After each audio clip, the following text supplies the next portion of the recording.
पढ़ाई करते समय मन का भटकना, किताब सामने खुली होती है लेकिन दिमाग कहीं और चला जाता है। पढ़ते पढ़ते अचानक कोई और विचार आने लगता है, कभी भविष्य की चिंता, कभी पुरानी बातें, कभी बेकार की कल्पनाएं, और देखते देखते 1 घंटा निकल जाता है लेकिन पढ़ाई आगे नहीं बढ़ती। फिर दिल में एक सवाल उठता है, मेरे साथ ही ऐसा क्यों होता है? लेकिन सच यह है कि ये समस्या सिर्फ तुम्हारी नहीं है, दुनिया के लगभग हर छात्र को इस समस्या से गुजरना पड़ता है। लेकिन फर्क सिर्फ इतना होता है, कुछ छात्र अपने मन को नियंत्रित करना सीख लेते हैं और कुछ मन के गुलाम बन जाते हैं। मन भटकता क्यों है? असली कारण सबसे पहले हमें ये समझना होगा कि मन भटकता क्यों है, क्योंकि जब तक कारण नहीं समझोगे तब तक समाधान भी नहीं मिलेगा। मन के भटकने के 3 बड़े कारण होते हैं।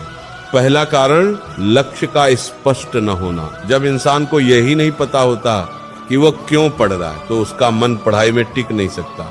सोचो, अगर कोई तुमसे कहे कि दिन भर एक जगह बैठो लेकिन ये ना बताए कि क्यों बैठना है, तो क्या तुम बैठ पाओगे? नहीं, क्योंकि जब उद्देश्य नहीं होता तो मन स्थिर नहीं रह सकता। इसी तरह अगर छात्र को ये स्पष्ट नहीं है कि वो पढ़ाई क्यों कर रहा है तो मन बार बार भटकेगा। इसीलिए सबसे पहला काम है अपने लक्ष्य को स्पष्ट करना। तुम्हें खुद से पूछना होगा, मैं क्या बनना चाहता हूँ?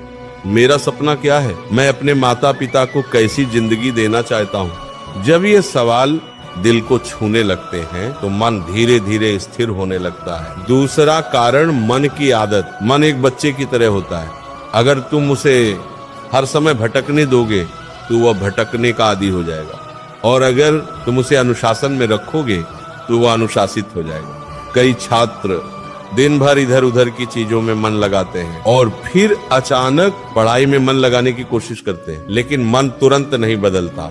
मन को भी समय और अभ्यास चाहिए।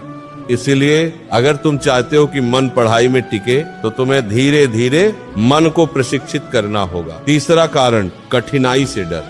बहुत बार मन इसीलिए भटकता है क्योंकि पढ़ाई कठिन लगती है। जब कोई विषय समझ में नहीं आता तो दिमाग उससे बचने की कोशिश करता है और फिर मन किसी आसान चीज की तरफ भाग जाता है। यह मन की स्वाभाविक प्रवृत्ति है।